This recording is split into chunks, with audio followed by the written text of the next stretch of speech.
जय हिंद बच्चों। मैं आर के वर्मा, डिस्ट्रिक्ट बस्ती यूपी, आपका मैथ टीचर।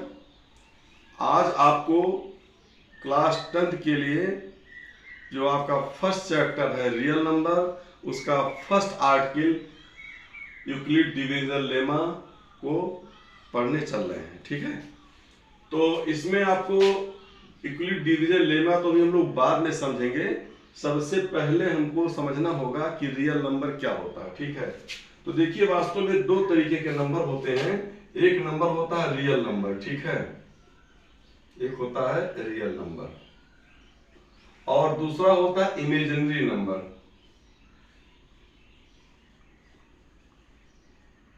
दूसरा होता है इमेजिनरी नंबर। ये दो तरीके के नंबर होते हैं।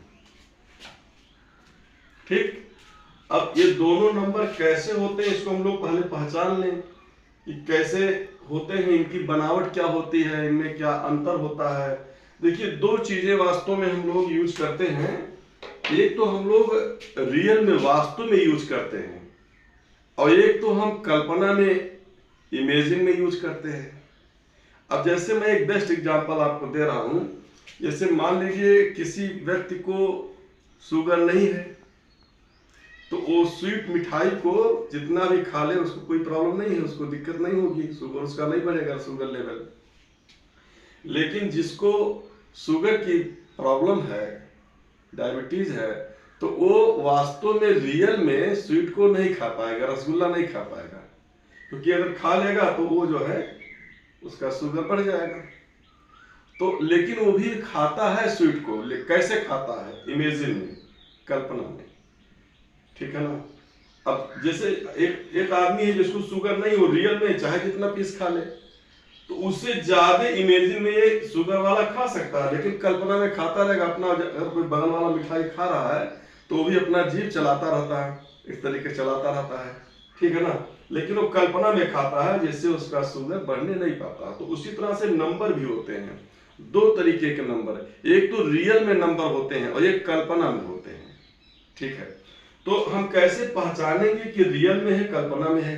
जो रियल नंबर होते हैं इनको वास्तव में क्या होता है, वास्तविक नंबर है ना, रियल है ना, तो इनको हम नंबर लाइन पर रिप्रेजेंट कर सकते हैं। नंबर लाइन आप जानते होंगे, यहाँ 0 होगा, इधर आपका +1 होगा, +2 होगा, +3 होगा, इधर आपका -1, -2, -3, और इसमें डेसिमल में भी नंबर आ सकते हैं, है ना। अंडर रूट में कोई वैल्यू है, नंबर है, तो उसको भी हम सॉल्व करके इस नंबर लाइन पर दिखा सकते हैं। तो जिन नंबर को हम वास्तव में नंबर लाइन पर रिप्रेजेंट कर सकते हैं, वास्तव में रियल में, तो उसे हम रियल नंबर बोलेंगे। और जिसको हम नंबर लाइन पर रिप्रेजेंट नहीं कर सकते हैं, ठीक है, तो उसको हम इमेजिनरी नंबर, इमेजिन में, कल्पना में उस नंबर को बोलेंगे। तो कैसे पहचानेंगे कि ये रियल में है, ये रियल नहीं है, ये इमेजिन वाला नंबर है, कैसे पहचानेंगे? तो उसको जानने के लिए आप थोड़ा सा एक छोटा सा ट्रिक जानिएगा कि कोई भी नंबर आप ले लीजिए, अगर उसको स्क्वायर कर दो, और स्क्वायर करने पर अगर उसका साइन पॉजिटिव आ जाता है, उसका sign after squaring, if sign is positive, if sign is positive after squaring. जैसे आपने कोई ले लिया √3, अब √3 आपको पहचानना है कि रियल है कि इमेजिनरी है, तो इसका स्क्वायर कर दो। ठीक है, तो √3 का अगर आप स्क्वायर करते हो तो आपको मालूम होगा केवल रूट हटेगा और कोई चेंजिंग होगी नहीं। तो अब आपका क्या हो जाएगा, ये 3 हो जाएगा, और 3 का साइन कैसा आ गया? पॉजिटिव। मेरे ख्याल समझ में आ गया होगा आपने। इसका मतलब √3 क्या है? साइन पॉजिटिव आ गया, ये रियल नंबर है। जैसे आपने अंडर रूट माइनस बाहर लगा दिया और अंडर रूट के अंदर आपने 1/2 लगा दिया, ध्यान दीजिएगा। अब इसको हमें पहचानना है कि रियल है कि इमेजिनरी है, तो स्क्वायर कर डालो। तो स्क्वायर जब करोगे तो माइनस बाहर है और अंडर रूट के अंदर 1/2 है। अब जब इसका स्क्वायर करोगे, देखिए माइनस बाहर है ना, तो माइनस को हम बाहर है इसका 2 बार स्क्वायर करेंगे, तो माइनस 2 बार मल्टीप्लाई करेंगे, तो माइनस इंटू माइनस, और अगर 2 बार स्क्वायर कर, मतलब इसका स्क्वायर करोगे माइनस इंटू माइनस, तो पॉजिटिव हो जाएगा, मालूम आपको। तो इसका साइन हो गया बाहर पॉजिटिव, और अंदर जरा निपटा लेते हैं। तो अंडर रूट, जब अंडर रूट हाफ का स्क्वायर करोगे, क्यों रूट हटेगा और कोई चेंजिंग होगी नहीं, तो माइनस का स्क्वायर तो प्लस आ गया, और इसका केवल अंडर रूट हटेगा तो क्या हो गया हाफ। तो इसका देखिए साइन क्या आ गया, पॉजिटिव आ गया आफ्टर स्क्वायरिंग। तो इसका मतलब कि ए भी आपका माइनस जो कर बाहर है तो अंडर रूट हाफ भी आपका रियल है। क्लियर हो रही बात? मींस अगर माइनस बाहर अंडर रूट के अंदर नहीं है तो भी रियल है, लेकिन अगर वही अंडर रूट के अंदर माइनस कर दिया जाए, जैसे इसको देखिए, इसको अगर हम लोग ले लें माइनस अंदर ले लें और यहां पर 2 ले लें और इसका जरा स्क्वायर करके देखें, तो इसका स्क्वायर करेंगे तो आपको पता है ना, जब स्क्वायर करोगे केवल अंडर रूट हटेगा और कोई चेंजिंग होगी नहीं, अंडर रूट केवल हटेगा। तो अब क्या मिलेगा आपको, ये मिलेगा -2। बात समझ में आ गई होगी। तो -2 बात सही है। इसका मतलब after squaring sign is negative sign. Sign कैसा है, निगेटिव साइन। इसका मतलब ये जो आपका अंडर रूट के अंदर -2 है, इसका स्क्वायर के बाद निगेटिव साइन आ रहा है, इसका मतलब ये रियल नहीं है, ये क्या है, इमेजिनरी नंबर है और इसको हम नंबर लाइन पर रिप्रेजेंट नहीं कर सकते। एक और अदर नंबर ले लेते हैं, जैसे माइनस मैंने बाहर भी लगा दिया और माइनस को अंदर भी लगा दिया। ठीक है बच्चों, अब इसको हमें चेक करना है कि ये रियल है कि इमेजिनरी है। स्क्वायर करके देख लो, अल्ट्रासाउंड हो जाएगा। जब इसका आप स्क्वायर करोगे देखो बच्चों, तो ये जो माइनस है जो अंडर रूट के बाहर है, जब इसका स्क्वायर करोगे तो माइनस इंटू माइनस, बाहर है ना ये, तो माइनस इंटू माइनस तो क्या हो जाएगा, प्लस। इसका साइन हो गया प्लस। बात समझ में आ रही होगी। और अंडर रूट के अंदर का जब स्क्वायर करोगे, ठीक है, तो केवल अंडर रूट हटेगा और कोई चेंजिंग होनी नहीं है, तो फिर क्या हो जाएगा, ये -6 हो जाएगा बच्चों। बात समझ में आ रही है। जो माइनस बाहर है उसका स्क्वायर प्लस हो गया और जो अंडर रूट के अंदर -6 है वो तो केवल अंडर रूट हटेगा, -6 हो जाएगा। अब आपको पता है डिफरेंट साइन है, प्लस माइनस, तो उनका मल्टीप्लाई माइनस में आता है तो -6। इसका मतलब इसका स्क्वायर करने के बाद हमको साइन निगेटिव आया, इसका मतलब यह क्या है, रियल नहीं है, ये इमेजिनरी है। बात समझ में आ गया। तो इसकी मेन पहचान हम लोग ये समझें कि अगर कोई नंबर अंडर रूट के अंदर माइनस में है, अंडर रूट के अंदर, बाहर कैसा चिन्ह है उससे नहीं मतलब प्लस माइनस, अगर अंदर माइनस में है, अंडर रूट के अंदर माइनस में है, तो वो रियल नहीं है, वो आपका इमेजिनरी नंबर है, क्योंकि स्क्वायर करने के बाद वो निगेटिव साइन में आएगा। तो मेरे ख्याल से सभी बच्चे समझ गए होंगे कि रियल नंबर और इमेजिनरी नंबर क्या होते हैं, कैसे हम इनको पहचानेंगे। पहचान तभी कर पाओगे जब स्क्वायर कर दोगे, स्क्वायर करके पॉजिटिव नेगेटिव साइन जैसा आएगा वैसा वो रियल एंड इमेजिनरी बनेगा। ठीक है बच्चों, समझ में आ गया होगा। अब इसके बाद हम लोग देखने चल रहे हैं यूक्लिड डिवीजन लेमा क्या चीज है। ठीक है बच्चों, तो यूक्लिड डिवीजन लेमा, यूक्लिड एक मैथमेटिशियन का नेम है। डिवीजन को आप जानते हैं डिवाइड करना, जैसे हम लोग लिखते हैं 6/2, तो डिवाइड तो करना जानते हैं, 2 से हम लोग 6 को डिवाइड करते हैं तो आपका ये 3 टाइम्स जाएगा ना, 2 3 6 और इसका रिमाइंडर 0 हो गया। कभी रिमाइंडर 0 भी हो सकता है, रिमाइंडर बच भी सकता है। ठीक है बच्चों, समझ में आ रहा है। तो यूक्लिड्स जो एक मैथमेटिशियन का नेम है, डिवीजन मींस डिवाइड करना, आप जानते हैं। लेमा मींस होता है जैसे एज ए थ्योरम समझें, ठीक है ना, जैसे हम बहुत से थ्योरम पढ़ते हैं ना मैथ में, तो उसी तरह से लेमा मींस थ्योरम समझेंगे आप। तो यूक्लिड्स का जो मतलब डिवीजन से संबंधित जो थ्योरम है, जो उन्होंने थ्योरम दिया है, उसी का नाम है यूक्लिड डिवीजन लेमा। ये बात समझ में आ गई होगी आपके। अब ये क्या है जरा इसको पहले समझ लेते हैं, ये क्या है इसको देख लेते हैं। If A and B are two positive integers, वास्तव में जो यूक्लिड साहब ने जो अपना थ्योरम दिया, लेमा दिया उन्होंने, तो पॉजिटिव इंटीजर के लिए दिया। ठीक है, तो जो उन्होंने कह दिया उसी को हमें बार बार लिखना है, उसी के अकॉर्डिंग लिखना है। लेकिन ऐसा नहीं है, ये निगेटिव के लिए भी संभव है, इस बात का ध्यान रखिएगा। लेकिन हम निगेटिव नहीं लिखेंगे, क्योंकि उन्होंने जो जितना कह दिया उसी को हमें लेके चलना है। अगर किसी के माइंड में बात आ रही हो कि ये पॉजिटिव में लिखा गया क्या निगेटिव में नहीं, ऐसा संभव नहीं है, तो बिल्कुल संभव है, लेकिन हमें वो चीज लिखना नहीं है, क्योंकि जो उन्होंने लिखा है हम वही तो यूज करेंगे, वही तो लिखेंगे। तो उन्होंने क्या कहा, if A and B are two positive integers, दो ए और बी पॉजिटिव इंटीजर्स हो, and Q and are two unique integers. ठीक है, तो क्या है पहले समझ लेते हैं इसको। जैसे हम लोग जब डिवाइड करते हैं, जैसे हमने 2 से डिवाइड किया है, 2 से डिवाइड किया है 9 को। 2 से किसको डिवाइड किया, बहुत बढ़िया समझिएगा, तभी समझ में आएगा, क्योंकि बच्चे भूल जाते हैं इसको। हम 2 से डिवाइड कर रहे 9 को, तो हम 4 टाइम्स ले जाएंगे, 8 हो जाएगा, यहाँ रिमाइंडर 1 बचेगा। सबको मालूम है, सब बच्चे आते हैं। तो एक चीज याद रखें, ये जो आपका डिवाइजर है, ठीक है, ये क्या है, डिवाइजर, और ये आपका जो 4 आया क्वोशंट है, ठीक है, और जो 9 है ये आपका डिविडेंड है, ठीक है, और ये आपका जो 1 बचा है रिमाइंडर है। ठीक है बच्चों, डिवाइजर जिससे आपने डिवाइड किया है, डिविडेंड जिसको डिवाइड किया है, क्वोशंट जो आपको जितने टाइम्स में मिला है मल्टीप्लाई करके, मतलब डिवाइड करके जो मिला आपको क्वोशंट है, और रिमाइंडर जो नीचे बच रहा हो आपका रिमाइंडर। सब जानते होंगे, तो बहुत बेसिक चीजें हैं। अब इसमें होता क्या है कि इन्होंने क्या किया, किसी डिवाइजर का जो नेम है ना, इसी को इन्होंने बी कर दिया। क्या नेम दे दिया, बी, डिवाइजर का, ठीक है, और जिसको डिवाइड किया उसका नेम ए रख दिया। क्लियर, और जो क्वोशंट में मिला उसको क्यू रख दिया।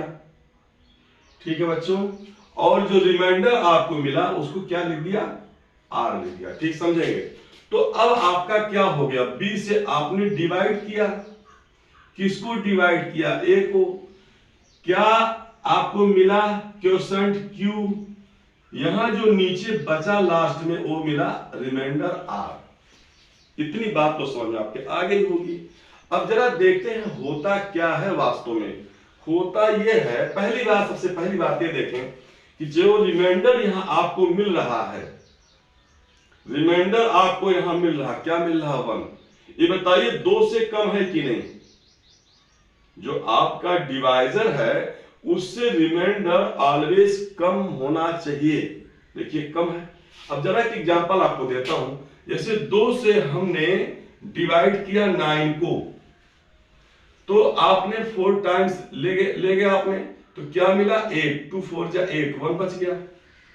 अब रिमाइंडर यहां 2 नहीं बच सकता, क्योंकि 2 से डिवाइड किया, क्यों नहीं बच सकता। देखिए अगर यहां पर हम 10 ले लेते, क्या ले लेते, 10, और 2 से 4 टाइम्स ले जाते मल्टीप्लाई करके, 2 4 जा 8, तब तो यहां रिमाइंडर 2 बच जाता ना।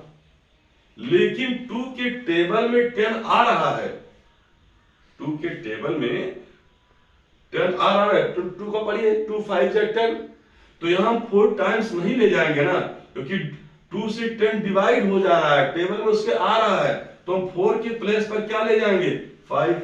अब रिमाइंडर क्या हो जाएगा, अब जो है 2 5 जा 10 लिखेंगे और रिमाइंडर आपका 0 हो जाएगा। बात समझ में आ रही है। तो रिमाइंडर आपका 0 आ सकता है, ये तो संभव है। कब, जब पूरा का पूरा डिविजिबल हो, डिवाइड हो रहा हो, तो रिमाइंडर क्या बचेगा, 0। और रिमाइंडर आ भी सकता है, लेकिन जो डिवाइजर है उससे कम आएगा। डिवाइजर से रिमाइंडर ऑलवेज कम आएगा। क्यों कम आएगा, अगर उतना ही बचेगा तो डिवाइड हो जाएगा। जैसे अगर 2 बचता ना, तो उसके टेबल में आ जाता, डिवाइड हो जाता। समझ में मेरी बात आ रही है।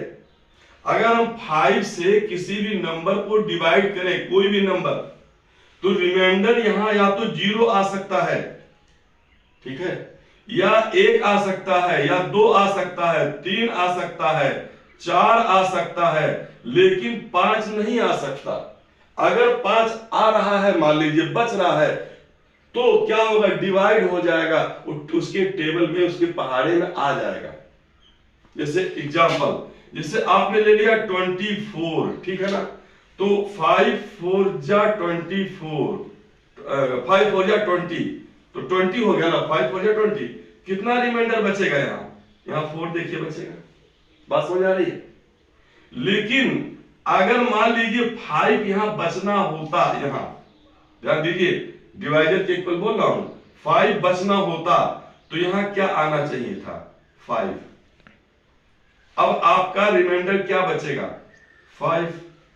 लेकिन ऐसा नहीं होगा, क्योंकि 5 के टेबल में 25 आ जाएगा। 5 5 जा 25। अब यहां क्वोशंट आपका 4 ना होकर के 5 हो जाएगा, और यहां हम लिखेंगे 25, और यहां रिमाइंडर जो है 0 बचेगा। बात मेरी समझ में आपके आ गई होगी। इसका मतलब ये हो गया कि जो रिमाइंडर बचेगा या तो 0 आएगा या उससे बड़ा आएगा, 0 से बड़ा रिमाइंडर आएगा, लेकिन b के बराबर, डिवाइजर के बराबर नहीं आएगा, न उससे ज्यादा आएगा, नहीं तो उसके टेबल में वो नंबर आ जाएगा। बात क्लियर?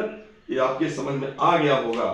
अब दूसरी चीज यहां पर हम ये देखें कि जैसे मान लीजिए मैंने 2 से 9 को डिवाइड किया, 2 से 9 को डिवाइड किया, तो क्या हुआ? देखिए 2 से मैंने 9 को डिवाइड किया, तो 2 4 जा 8, यहां कितना बचेगा? 1। तो अगर हम लोग देखें एक्चुअल में इसमें रिलेशन क्या है, तो रिलेशन जो डिविडेंड आपका 9 है ना, ये इन दोनों का मल्टीप्लाई करके, जैसे 2 into 4 करके रिमाइंडर को जोड़ लो तो दोनों साइड सेम आएगा। देखिए 2 4 जा 8 और एक जोड़ लो 9, दोनों साइड सेम होगा। इसका मतलब ये हुआ कि अगर ये आपका डिवाइजर B है, डिविडेंड A है, क्वोशंट B है, और रिमाइंडर आपका R है, तो dividend A equal to divisor आपका B, quotient into A, remainder plus R। समझ में आपके आ गया होगा? तो क्या मिलेगा? A equal to B, sorry Q है ना क्वोशंट, BQ प्लस R। आपके समझ में ये रिलेशन आ गया होगा। A equal to BQ plus R। यहां पर जो R का वैल्यू है बच्चों, R का वैल्यू 0 भी हो सकता, मैंने बताया है रिमाइंडर, या 0 से बड़ा हो सकता है, लेकिन जो डिवाइजर है उससे छोटा होगा, ऑलवेज लेस देन B। ये रिलेशन आपके समझ में आ गया होगा। क्या है relation? 0 is less than R equal to R, मतलब remainder is less than B। B means divisor, divisor से R हमेशा छोटा होगा डिवाइजर से, या फिर 0 या 0 से बड़ा होगा, इसी के बीच में आएगा। तो यही देखिए, यही आपका यूक्लिड डिवीजन लेमा है, इसी को हमने यहां आपको एक्सप्लेन कर दिया है। देखिए जरा क्या है, if A and B are two positive integers, A और B क्या लिया है इन्होंने? Positive integer. A मींस जिसको आपने डिवाइड किया है, ठीक है, B क्या है? जिससे डिवाइड किया है। ये दोनों क्या लिया है? Positive integer. बहुत बढ़िया समझिएगा एक बार फिर से, जैसे आपने B किससे डिवाइड किया है भाई? B से। किसको डिवाइड किया है? A को डिवाइड किया है, ठीक है। दोनों कैसे होने चाहिए? Positive integer. निगेटिव भी हो सकते हैं, लेकिन उन्होंने पॉजिटिव के लिए कहा है तो हम पॉजिटिव ही बोलेंगे। अच्छा, पॉजिटिव इंटीजर समझ आ गया? दोनों पॉजिटिव इंटीजर होने चाहिए। Q एंड R, मतलब Q means quotient, R means remainder, are two unique integer. यहां देखिए most important point, unique. Unique integer क्या है? यहां इन्होंने पॉजिटिव लिया, यहां यूनिक क्यों ले लिया? इसको भी पॉजिटिव बोल सकते थे, लेकिन एक चीज जरा ध्यान में रखिएगा बच्चों, जैसे B एंड A, जैसे समाज में दो तरीके के लोग होते हैं। एक तो हम लोग होते हैं जो साधारण लोग हैं, और ये कुछ यूनिक पर्सन होते हैं, जैसे आपके PM हो गए, आपके CM हो गए, यूनिक पर्सन है। हम लोग जैसे तो लोग हर चौराहे पर मिल जाएंगे, पॉजिटिव लोग हैं, कहीं भी मिल सकते हैं, लेकिन यूनिक पर्सन आपको हर चौराहे पर नहीं मिलेगा। ठीक है, तो यूनिक पर्सन आपके जैसे मोदी सर जी हैं, यूनिक पर्सन हैं, पूरा विश्व उनको सम्मान करता है, तो ये यूनिक पर्सन है। अब ऐसे महान देशभक्त, ऐसे महान व्यक्ति आपको हर चौराहे पर थोड़े मिलेंगे, नहीं मिल पाएंगे, संभव ही नहीं है। तो वही चीज यूनिक, अब यूनिक वर्ड यहाँ क्यों आ गया उसको बढ़िया समझिएगा सब बच्चे। यूनिक इसलिए आ रहा है क्योंकि देखिए ए एंड बी हम जैसे लोग हैं, कोई भी नंबर आप ले सकते हो, यहाँ 2 ले लिया, यहाँ 7 ले लिया, देखिए ध्यान से, यहाँ 8 ले लिया, यहाँ 10 ले लिया, इससे कुछ बड़ा होना चाहिए। डिवाइडर से क्वेश्चन कुछ बड़ा लेंगे नहीं तो डेसिमल में आ जाएगा। यहाँ आपने 7 ले लिया, यहाँ आपने 11 ले लिया, कोई भी पॉजिटिव हो सकता है ना, बट उस डिवाइजर के लिए, बढ़िया समझना, उस डिवाइजर के लिए, उस डिविडेंड के लिए जो क्वोशंट मिलेगा, जो रिमाइंडर मिलेगा वो यूनिक होगा, उसका स्थान कोई अदर नंबर नहीं ले सकता। मेरा ख्याल समझ में आ गया होगा। अब जैसे 7 से आपने डिवाइड किया, 11 को डिवाइड किया, तो 1 टाइम्स आप ले जाओगे तो यहाँ 7 ही तो आएगा। अरे 7 बचा 7, क्या बचेगा यहाँ 4 बचेगा। अब 7 से 11 को डिवाइड करो तो ऑलवेज वहां ओनली 1 आएगा, रिमाइंडर ऑलवेज यहाँ 4 आएगा। इसमें कोई चेंजिंग नहीं हो सकता, इसका प्लस कोई अदर नंबर नहीं ले सकता। अगर आपने 7 को डिवाइजर 11 को आपने डिविडेंड लिया है तो निश्चित रूप से एक ही वैल्यू मिलेगा, किसके लिए, क्वोशंट के लिए 1 और रिमाइंडर के लिए आपको 4 ही मिलेगा, इसका स्थान कोई और नंबर नहीं ले सकता। इसीलिए इसने क्या किया, क्या कहा है कि जो क्वोशंट है और रिमाइंडर है ये ऑलवेज यूनिक इंटीजर है। मेरा ख्याल है सब बच्चे बढ़िया समझ गए होंगे।